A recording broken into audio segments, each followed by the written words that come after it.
Princess Diana's lost letter to Princess Anne finally revealed. As King Charles's health becomes the center of attention and the future of the throne takes on an air of uncertainty, another figure is quietly shaping a strategy for the years ahead: Queen Camilla. The monarchy, despite enduring countless political and social upheavals, has long provided Britain with a rare continuity, an anchor of stability few institutions can claim. But to preserve that stability, especially as the sovereign gradually steps back, requires a guiding hand both steady and adaptable. And Camilla, who has journeyed from a once controversial shadow to a confident queen, appears to be preparing for precisely that role. What stands out is that her strategy is not marked by grand declarations or theatrical gestures, but instead rooted in something deeply personal: the perspective of a mother to two sons, a woman who has lived under the harshest public scrutiny, and someone who understands the profound value of protection, of creating a safe space for the next generation.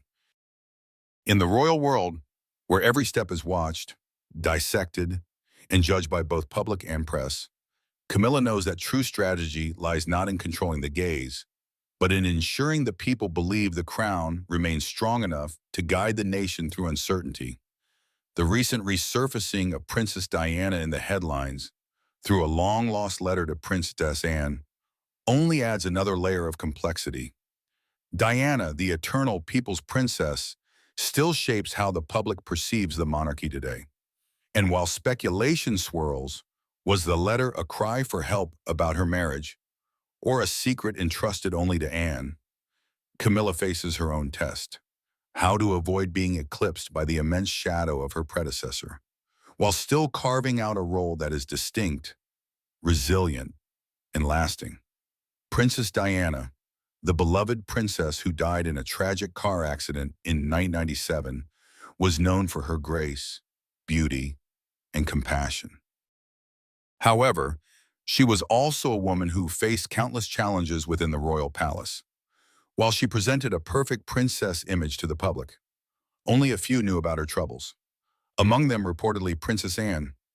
Though the world may not be aware of their close bond, the lost letter from Princess Diana to Princess Anne revealed a shared friendship with an emotional and personal understanding. But what exactly were the contents of Diana's letter to Anne? Stay with us as we unveil its contents. The surprising discovery of Princess Diana's letter to Princess Anne has captivated people, with different speculations and rumors concerning the contents of the princess's letter. Some suggest the letter contained information about Camilla Parker Bowles, Prince Charles's former mistress, and the woman Princess Diana called the third person in her marriage. Others believe it was a personal confession of Diana's troubles with depression and her struggles with bulimia, as she felt isolated and emotionally drained by Charles's continuous absence in her life and their sons' lives. This made Diana confide in someone she could trust within the palace walls, since the secrets of the royal family stayed within the family. However, all these speculations were incorrect. The letters weren't about Camilla or Diana's personal health troubles, but something else. Diana's letters weren't like casual notes, but an intimate, heartfelt expression of her innermost thoughts. Notably, these letters were dated between the 1980s and 1990s, marking a tumultuous period in Diana's life when she struggled with the demands of royal life, an unfaithful husband, an absent father to her children, and overwhelming loneliness. As Diana's marriage deteriorated, she struggled to maintain perfect composure in public, and she turned to writing as her outlet, a way to clear her mind. Little did she know these letters would one day be shared with the public. But why Anne? Why did Diana choose Anne, of all the people in the royal family, to share her innermost thoughts? Stay tuned as we explore Princess Diana and Princess Anne's relationship. Princess Anne and Princess Diana's relationship. The relationship between Diana, Princess of Wales, and Princess Anne, the Princess Royal, has long been in the spotlight, with many wondering what the bond between the two sisters-in-law was like. According to royal author Ingrid Seward, tension between Diana and Anne existed before Diana married Prince Charles. In her book Prince Edward, Seward revealed an incident that occurred toward the end of Ascot Week in June 1981, barely a month before Diana's marriage. Diana had sensed Anne's apathy toward her and, wanting to make a good impression, went up to the nursery in the Queen's Tower, where Anne was settling in with her son Peter, who was 3 at the time, and her 4-week-old daughter Zara. Diana greeted Princess Anne respectfully, saying, "Ma'am, how wonderful to see you." However, Anne sensed her being pretentious and ignored her greeting. Instead, she looked up at Diana with a disdainful stare. Diana, uncomfortable with the searing force of Anne's scorn, fled the room. This bumpy start characterized their relationship with tension and misunderstanding. One of the significant factors that affected their relationship was the age difference. Anne was 11 years older than her brother's wife, Diana, and reportedly felt overshadowed by Diana, becoming concerned that her sister-in-law, over a decade her junior, made her look out of touch. But how did Diana make Anne look out of touch? Princess Diana made Princess Anne feel out of touch with her emotionally charged approach, which Anne found irritating. This made Anne once remark, "Wherever she goes, drama follows." This was due to Diana's presence in media headlines, which contrasted with Anne's no-nonsense demeanor. Anne took royal duties and responsibilities as a priority with less concern for media attention. Anne complained about the attention Diana attracted from the press. However, Diana ignored all of Anne's complaints, as she used her charm and emotional connection to engage with the public. HIV does not make people dangerous to know, so you can shake their hands and give them a hug. Heaven knows they need it. A significant example of this was during the HIV/AIDS epidemic, when Diana removed her glove to shake hands with HIV patients in front of cameras. This picture became very famous, as it won public admiration. But, as Anne said, Diana always came with drama. Back in the 1970s, before Princess Diana became part of the royal family, Princess Anne was given the accolade of the hardest working royal. However, in the 1980s, with Diana's media rush and popularity, the narrative changed. Even though Anne was making 4 times as many royal appearances as Diana, the focus remained on Diana, who was pregnant with Prince William. The whole media was consumed with royal baby fever at its peak. The media ignored Princess Anne, who was busy with a royal tour of the U.S. Instead of asking Anne about her trip, reporters were more interested in asking about Diana. Interestingly, Anne first learned about Prince William's birth from a news crew, and when they questioned her for a reaction, she bluntly said she wasn't aware Diana had given birth. Anne's reaction was expected, as she had a straightforward, pragmatic personality. However, she became frustrated as the media pressured her to make a statement on how she felt about being an aunt, and all she had to say was there was too much fuss over the new baby. This showed her frustration at how the media paid little attention to her diligent royal work, but were caught up with Diana's baby. This highlighted the difference in how both women approached their royal responsibilities. Anne, a no-nonsense woman dedicated to her royal duties, did what had to be done without seeking media attention, while Diana loved the attention she got with her charm. The difference in their approaches and personalities led to sparks of tension. A palace insider once revealed that Diana was intimidated by Anne, and Charles never made much effort to help his new wife bond with his sister. However, this was only the beginning. Several more events widened the gap in friendship between Diana and Anne. Stay with us as we uncover more. In 1982, when Prince William was born, Princess Anne was expected to be the godparent to Prince Charles and Princess Diana's firstborn and future heir. Prince William, especially since Charles was the godfather to her son, Peter Phillips. However, Anne wasn't given the position. It was alleged that Charles agreed to the idea of his sister becoming William's godmother. But Diana wasn't keen on the idea, and so Anne was passed over. Charles assured Diana that she would be the godmother of their next child. However, when the time came, something unexpected happened. When Prince Harry was born in 1984, Anne expected to assume the role of godmother to Harry. but she was snubbed again for the second time. Instead, Diana chose her best friend and old flatmate, Carolyn Bartholomew, justifying her decision by saying she wanted a male godparent for a male child. This decision heightened the rift between Diana and Anne refused to attend the christening of Prince Harry held at Windsor Castle. Instead, Princess Anne and her husband sent a message that they wouldn't be able to make the event, but would arrive later in the day. Interestingly, Princess Anne was having a hunting party at her Gloucestershire home as Prince Harry was being baptized, with guns blazing 100 meters away at Gatcombe Park. Anne's absence didn't go unnoticed. And it wasn't only Anne who was upset at Diana's decision. Charles's father, Prince Philip, was also annoyed by the decision and reportedly wasn't speaking to his son Charles at the time of the christening. Diana's decision on her son's godparents further strained her and Anne's relationship. Yet, despite these tensions, these women shared some similarities. In Andrew Morton's biography, Diana mentioned that despite rumors, she and Anne got along great. While they weren't each other's confidants, they respected one another and got along well.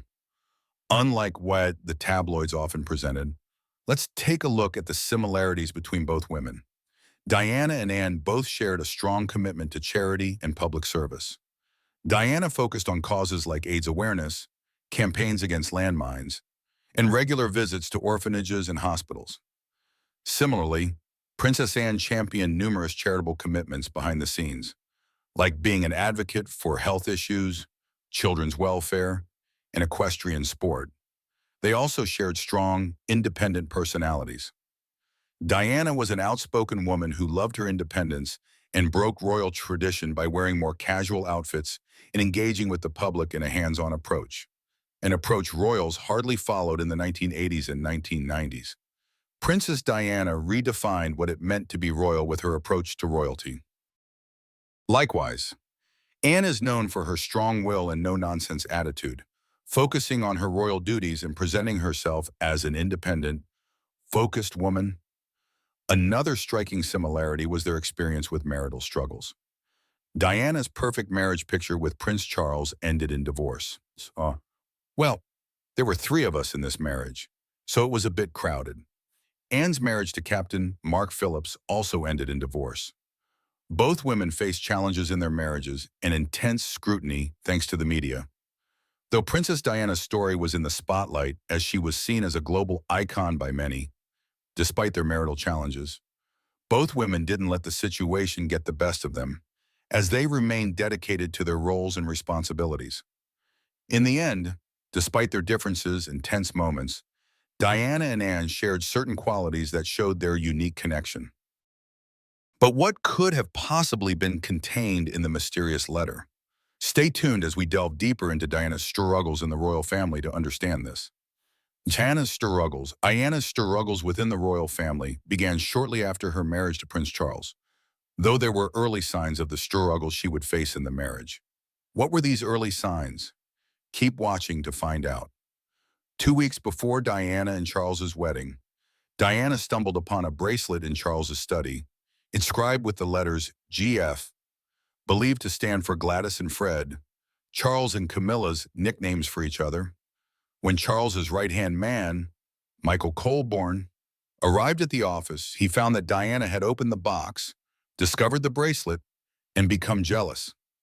Notably, Camilla continued her affair with Charles even after they got married. However, before Camilla's affair with Charles, shortly after the extravagant wedding, tension escalated between the royal lovebirds, as the public and media focused on Diana over Charles.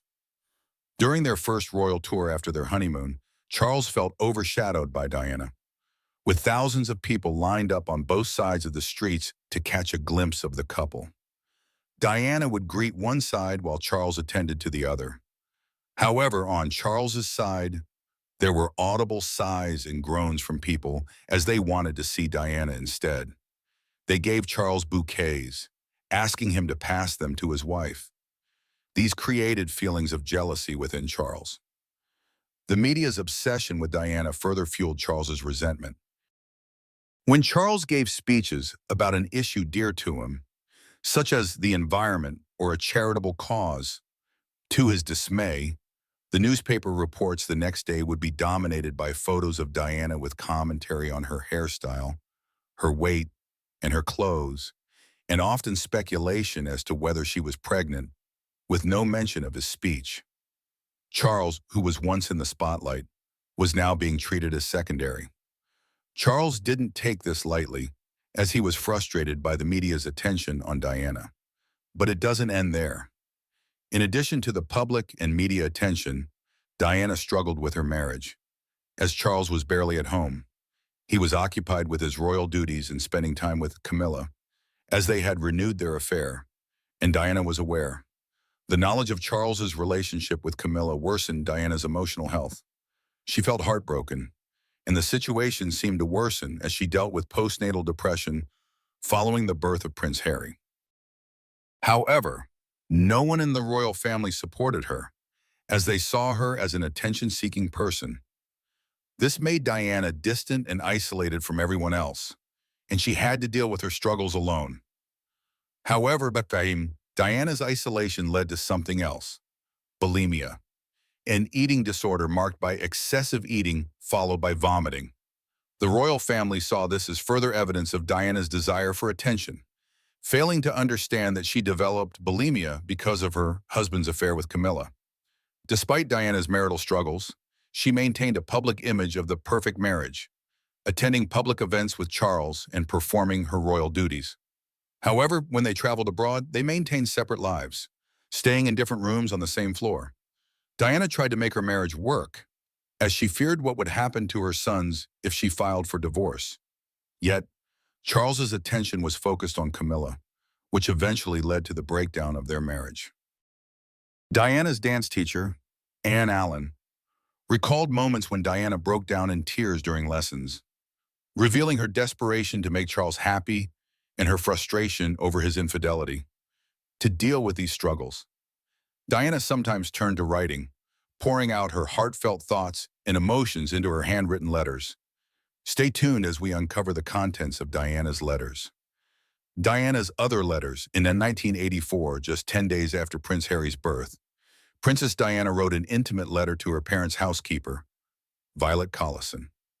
The letter read, "It was so very kind of you to have given such a lovely present to Harry. We were enormously touched. I cannot thank you enough for the bibs."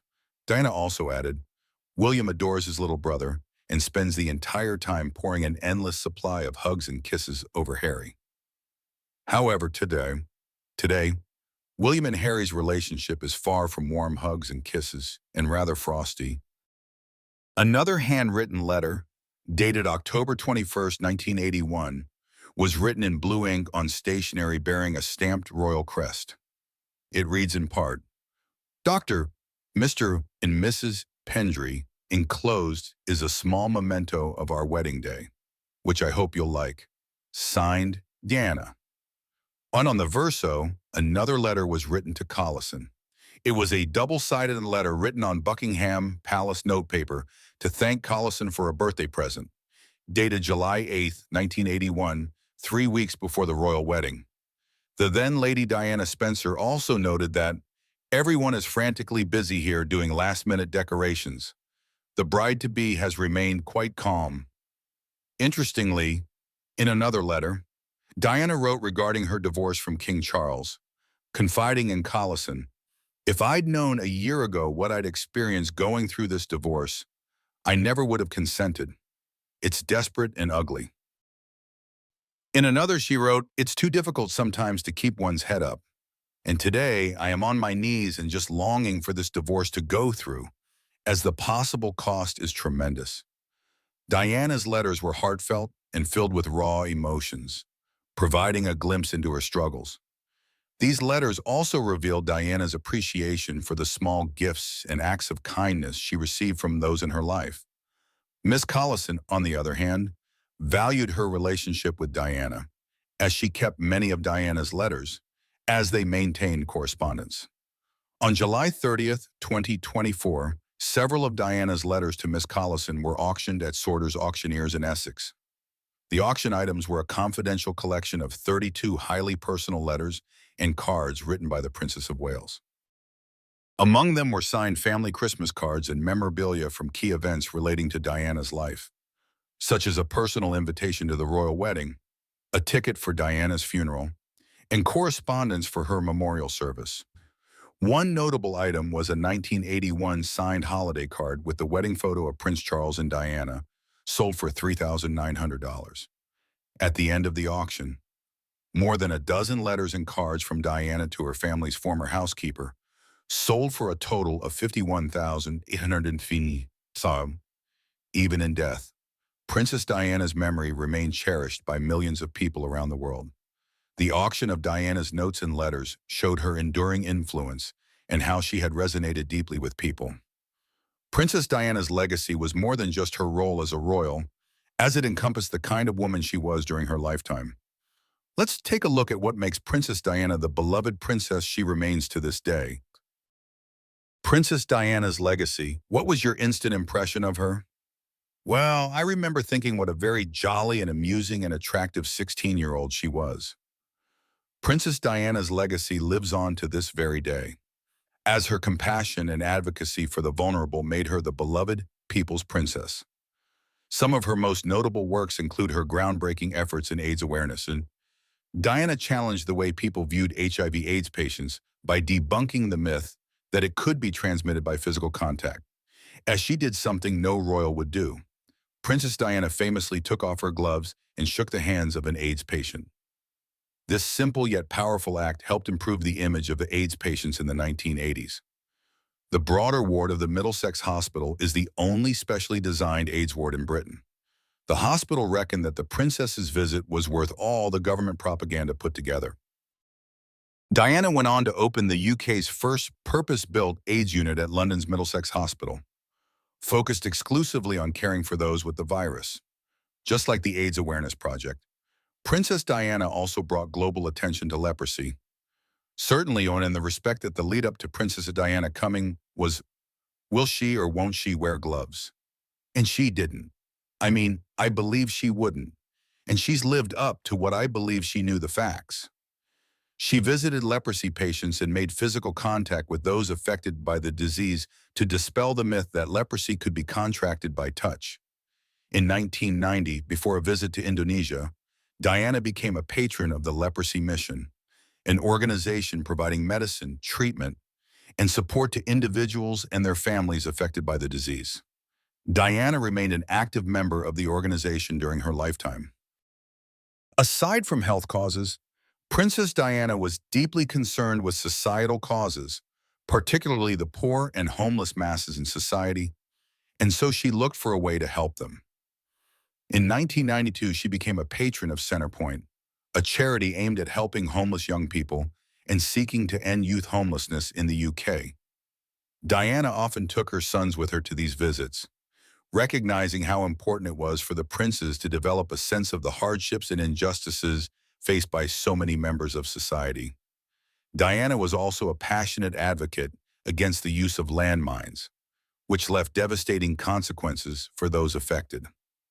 During Diana's visit to Angola with the British Red Cross, she met with the Halo Trust, a charity working to clear mines left during the Angolan Civil War. She collaborated with them to stop the use of landmines. Diana also did something remarkable, walking across a cleared lane in an active minefield. This iconic walk through an active landmine drew the attention of global figures to the dangers posed by the use of landmines.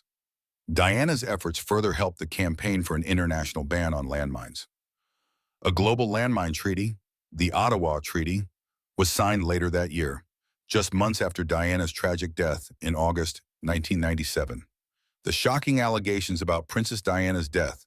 Authorities are now reviewing the new and sensational claim that she was actually murdered by the British government. Princess Diana's sons continue her charity work. Her 20th anniversary year feels like a good time to remember all the good things about her, as they strive to continue her humanitarian legacy, spreading awareness, and giving a voice to those in need. In one of his most candid interviews ever, Britain's Prince William talked about the impact of losing his mother. He's hoping to help others by sharing his very personal thoughts. My mother would have known that she'd been deceived, She was failed not just by a rogue reporter, but by leaders at the BBC who looked the other way rather than asking the tough questions. Prince Harry is actively involved in the HIV/AIDS awareness program, while Prince William supports Centrepoint, continuing the work of their mother. In 2007, he became acting president of the Royal Marsden Hospital, a children's cancer unit, a cause close to his mother's heart. Prince William has aimed to consistently visit the hospital in patients to the present day. Diana left an incredible footprint on the world, and her memory continues to inspire millions. This showed that Diana had left her mark before she passed on, and she still lives on as her memory is cherished. In the heart of every storm, there comes a moment when silence speaks louder than words. Princess Anne's voice, firm and unwavering, sliced through the heavy air of the private chamber. She reminded both King Charles and Prince William that the monarchy was not merely a stage for power struggles or personal grievances. It was, above all, a legacy built on the sacrifices of those who came before them, a legacy entrusted to them to preserve, not to destroy. Her words carried the weight of history, yet also the tenderness of a sister and an aunt who had witnessed too much pain within the family. For Charles, they were a piercing echo of responsibility he could no longer delay. For William, they were a reminder that duty sometimes demands restraint, even when the heart burns with resentment. In that moment, the three of them, bound not just by blood, but by the fragile crown that tied their fates, stood at a crossroads. Anne's revelation was more than a disclosure. It was a plea for unity before the storm outside consumed them all. And as her words settled into the silence, it became clear that the future of the monarchy would depend not on who yielded power, but on who chose to protect its very soul.